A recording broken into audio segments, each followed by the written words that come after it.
नमस्कार, मैं पूर्वा सिंह। आप देख रहे हैं लाइव हिंदुस्तान और हमारे साथ आज बातचीत के लिए मौजूद हैं डॉक्टर रश्मि अग्रवाल।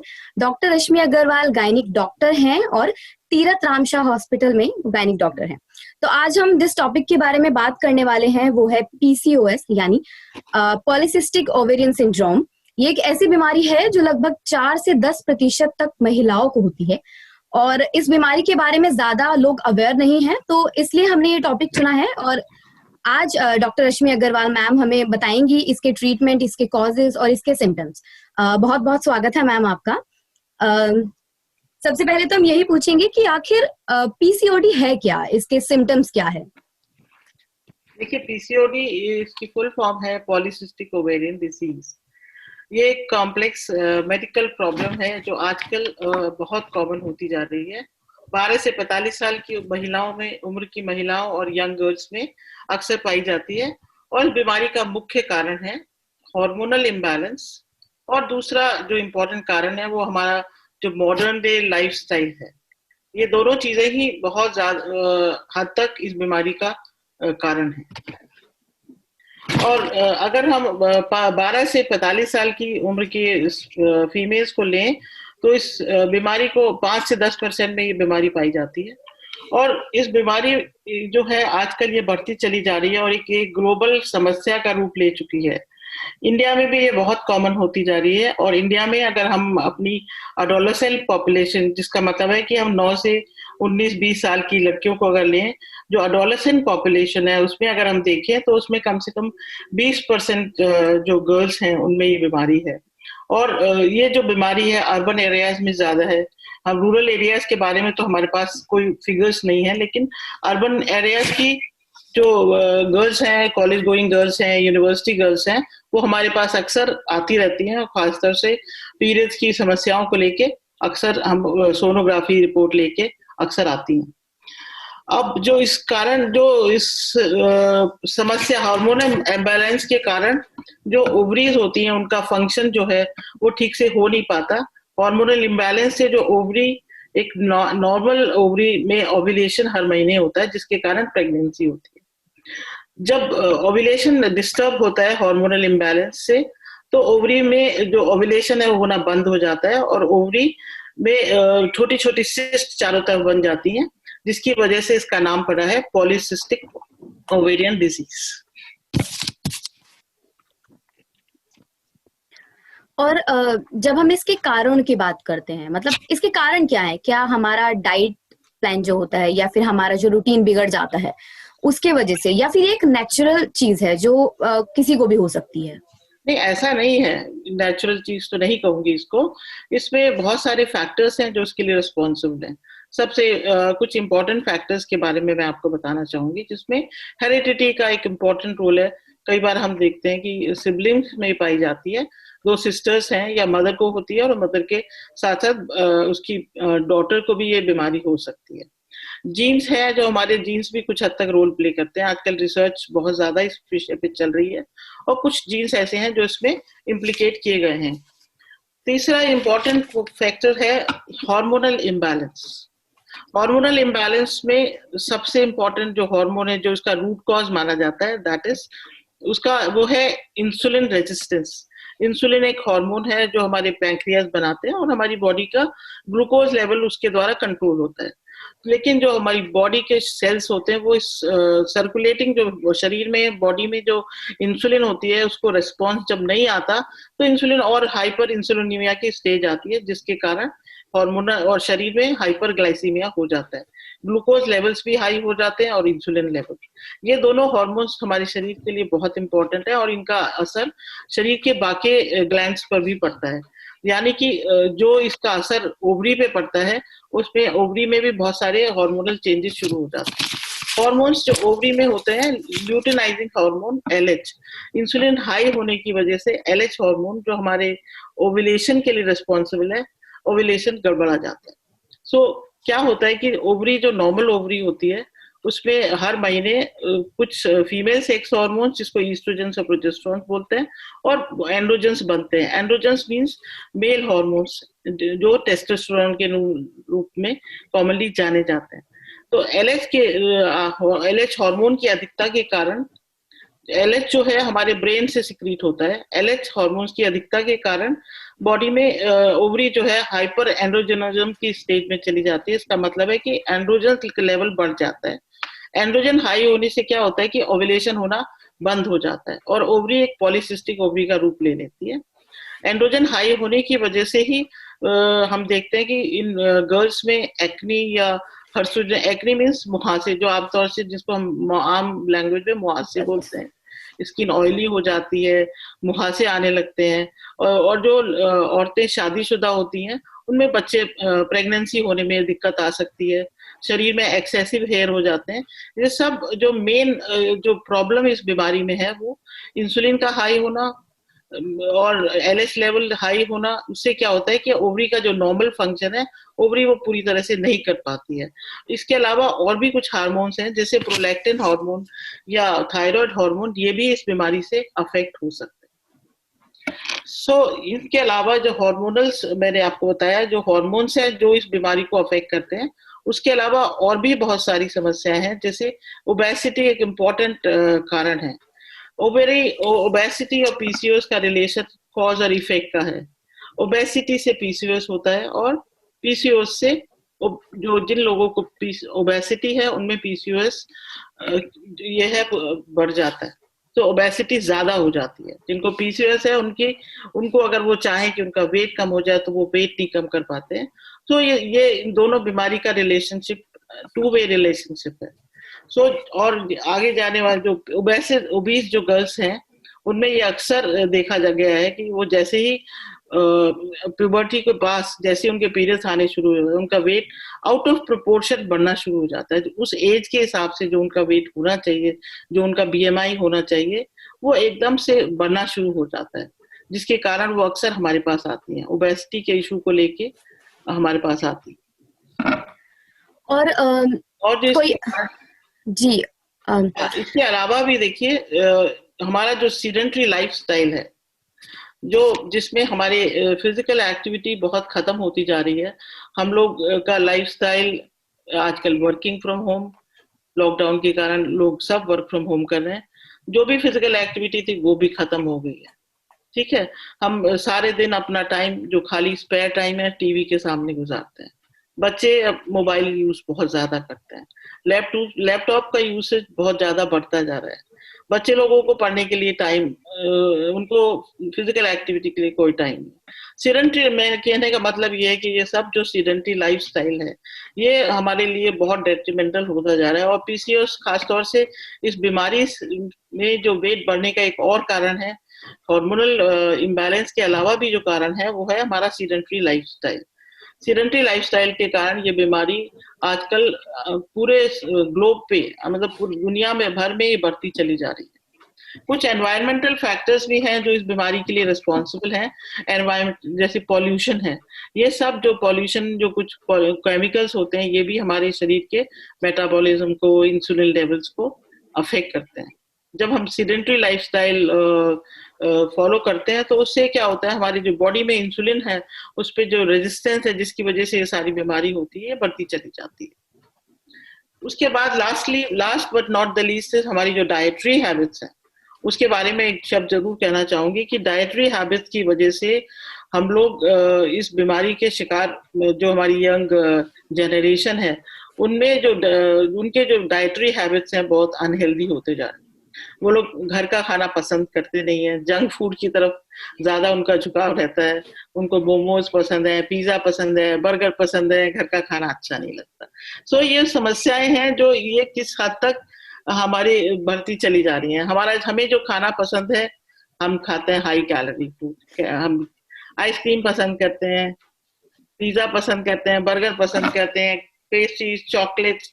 देखिए ये सभी चीज हाई कैलोरी फूड है और हाई कैलोरी फूड बहुत ज्यादा नुकसान करता है इस बीमारी में, क्योंकि हाई कैलोरी फूड से आप भी जानते हैं कि हमारा जो वेट है वो बढ़ता चला जाता है। और ये सब जो समस्याएं हैं ये किस हद तक कहाँ जाके खत्म होगी अब कुछ नहीं कह सकते। जब तक हम अपने इस लाइफस्टाइल को कंट्रोल नहीं करें, जब तक हम अपनी फिजिकल एक्टिविटी को नहीं बढ़ाएंगे, ये समस्या बढ़ती चली जाएगी। और मैम जब हम बात करते हैं डॉक्टर के पास जाने की, क्योंकि हम बहुत मतलब ये बहुत छोटी छोटी चीजें, हम एक्ने, पिंपल्स और जब पीरियड्स स्किप होते हैं तो हम इग्नोर कर देते हैं कि ठीक है, नहीं अपने आप ठीक हो जाएगा, हम ठीक है 2 महीने बाद देख लेते हैं, 3 महीने बाद देख लेते हैं। तो वो कौन सी एक ऐसी पोजीशन है, कौन सी एक ऐसी स्टेज है जब हमें डॉक्टर के पास जाना चाहिए कि मतलब कब जाना चाहिए हमें डॉक्टर के पास? देखिए ऐसा होता है कि ये जो बीमारी है इसमें जो आपके पीरियड्स आने बंद हो जाते हैं, जो इस बीमारी के जो मेन लक्षण है जिसकी वजह से गर्ल्स हमारे पास अक्सर आती हैं, एक तो पीरियड्स का बंद हो जाना, कई कई महीने तक वो स्किप कर जाते हैं, उसको हम बोलते हैं एमेनोरिया। इरेगुलर साइकिल्स जो हमारी इरेगुलर हो जाती हैं, तो आपको डॉक्टर के पास जाना चाहिए। साइकिल्स कम हो जाती हैं, या कई बार हम बोलते हैं कि period of amenorrhea means lack of periods, 3-4 महीने के लिए पीरियड्स में गैप होता है, उसके बाद जो ब्लीडिंग होती है वो रुकती नहीं है और हैवी ब्लीडिंग होती चली जाती है। तब जब मदर या गर्ल्स आजकल खुद भी हमारे पास आती हैं, या कई बार पीरियड्स में बहुत पेन होता है उसके कारण। सो ये सब जो समस्याएं हैं, या सबसे इम्पोर्टेंट जो कारण है और जो गर्ल्स हमारे पास आती हैं वो है ओबेसिटी। जब उनका वेट बहुत ज्यादा बढ़ रहा होता है और साथ साथ पीरियड्स की समस्या भी हो जाती है, तब वो अक्सर हमारे पास आती हैं। और जो मैरिड लोग हैं उनके पास, उनको जो समस्या होती है वो अलग होती है, वो लोग प्रेग्नेंट नहीं हो पाते, या इनफर्टिलिटी जिसको हम कहते हैं मेडिकल लैंग्वेज में, मेडिकल इनफर्टिलिटी की वजह से हमारे पास आती है। चौथी समस्या है हर्सुटिज्म। हर्सुटिज्म मीन्स बालों का उगाना। जो बाल इसमें होते हैं जहाँ शरीर में बाल नहीं होने चाहिए, जहाँ पुरुषों में जिस एरियाज में बाल पाए जाते हैं, जैसे बियर्ड एरिया है या चिन एरिया है, इसमें जब बाल होते हैं तो गर्ल्स काफी परेशान हो जाती हैं। और जो बाल की जो क्वालिटी है वो कोर्स बाल होते हैं और उनका डिस्ट्रीब्यूशन भी एबनॉर्मल होता है। इसके अलावा जो इन सब समस्याओं के कारण जो बच्चों को परेशानी सबसे ज्यादा होती है, मानसिक तनाव। ओबेसिटी होने के कारण, पीरियड्स ना आने के कारण, हर्सुटिज्म न होने के कारण एक्ने होते हैं। ये सारी समस्याएं बॉडी की, एक आपकी जो लुक्स हैं जिसके आजकल सभी पूरी जनरेशन आजकल जिसके बारे में बहुत कॉन्शियस है, आपकी looks definitely not up to the mark होती, तो इसके कारण बच्चे परेशान होते हैं और डॉक्टर्स के पास आना पसंद करते हैं।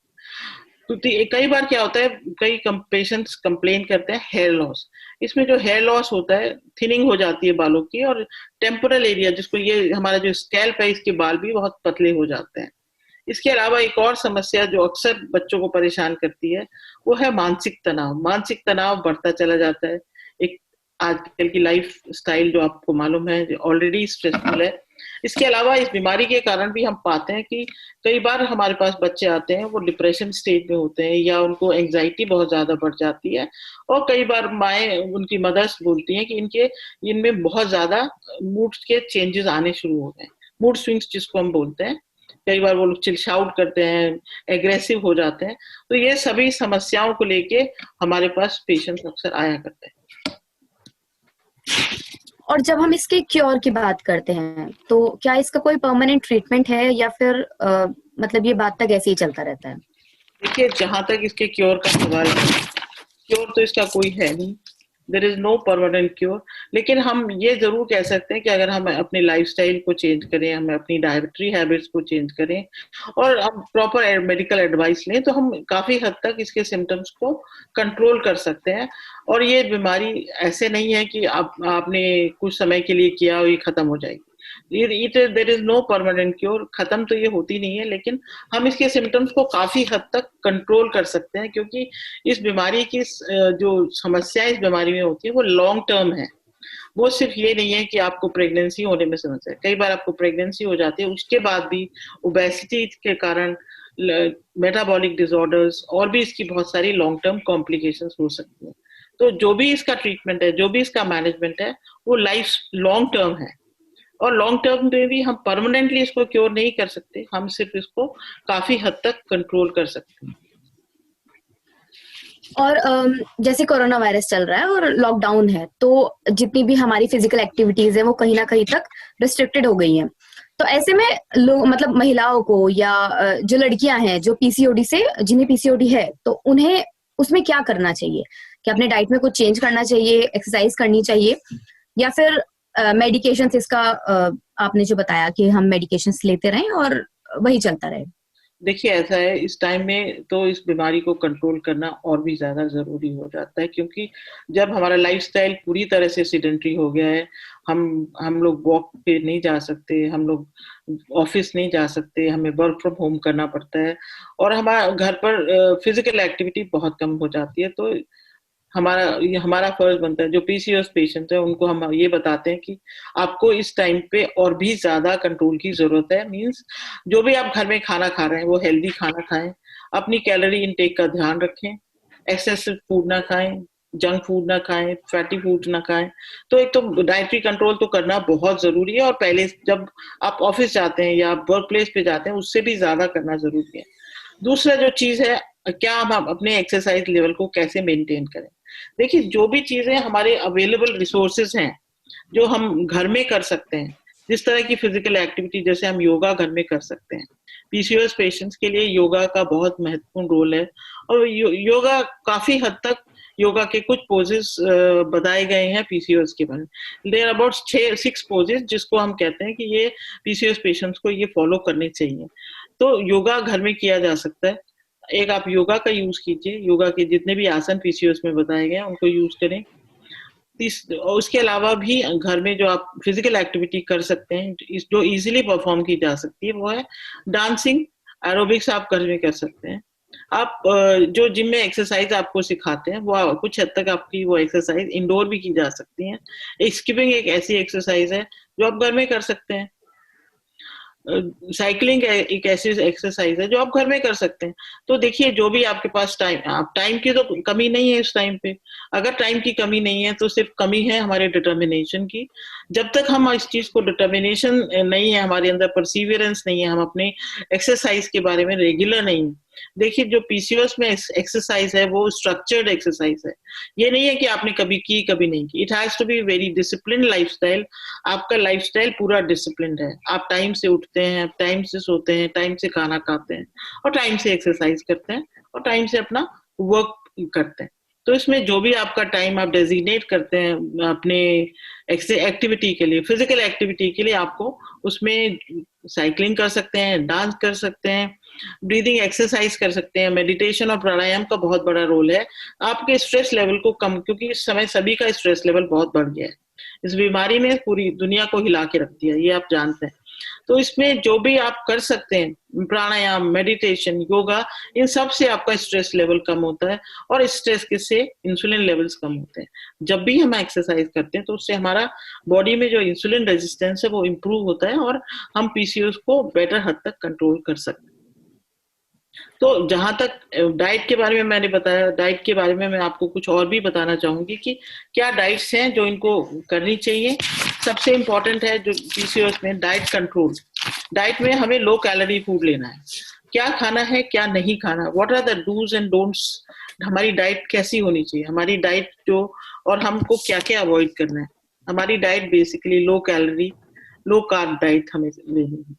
जो चीजें हमें अवॉइड करनी है वो है आइसक्रीम्स हैं, कोलाज हैं, स्वीटन ड्रिंक्स हैं, आलू बहुत ज्यादा ना खाएं, चावल ज्यादा ना खाएं और मिठाई ना खाएं, और कैंडीज हैं जैसे इस तरह, और कैन फूड है, प्रोसेस्ड फूड है, ये सब इनमें टॉक्सिन्स होते हैं, केमिकल्स होते हैं जो पीसीओएस को बढ़ाते हैं। फ्रूट्स हैं, जैसे फ्रूट्स हैं वो भी जो मीठे फल हैं जैसे अंगूर है, आम है, इस तरह के फलों को अवॉइड किया जाए।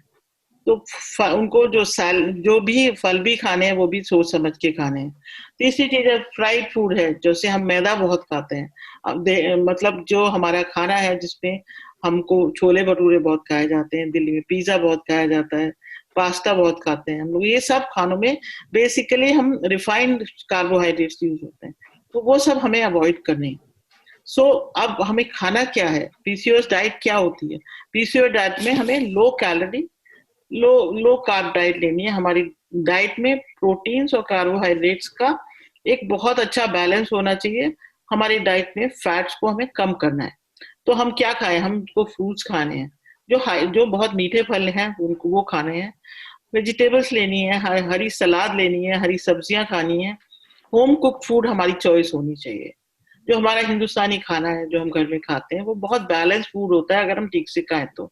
उसमें फ्राइड फूड की मात्रा नहीं होती ज्यादा। तो हमें होल ग्रेन्स खाने हैं, नट्स हैं, जैसे आप बादाम लें, आप अखरोट लें, आप लिमिटेड क्वांटिटी में। और जैसे राजमा है, चना है, बेसन है, ये सभी प्रोटीन्स के बहुत अच्छे सोर्स हैं। तो हमारे खाने में इन चीजों का समावेश होना चाहिए। घर का खाना, नट्स का, राजमा है, चना है, दाल चावल है, ये सब हेल्दी फूड हैं। इन सबको हमें खाने, और फैट को जितना भी हम हो सके अवॉइड कर सके तो बहुत अच्छा रहेगा। तो ये हुआ पीसीओ डाइट। डाइट मैंने आपको बताया, थोड़ा मैंने एक्सरसाइज के बारे में बताया। सो ये सब चीजें अगर हम फॉलो करते हैं इवन इन कोरोना टाइम्स, हम कुछ हद तक अपनी बीमारी पर विजय एटलीस्ट कंट्रोल तो कर सकते हैं। हम पूरी तरह तो इसको ओवरकम नहीं कर सकते, लेकिन हम कंट्रोल जरूर कर सकते हैं। जी मैम। तो मैम ने बताया कि हम पीसीओडी को पूरी तरह से तो खत्म नहीं कर सकते हैं, लेकिन हाँ इसे कंट्रोल कर सकते हैं, और उन्होंने हमें डाइट्स बताई, एक्सरसाइजेस बताई। तो बहुत बहुत शुक्रिया मैम आपका हमसे जुड़ने के लिए और हमें बताने के लिए कि हमें पीसीओडी में क्या क्या करना चाहिए। Thank you so much ma'am.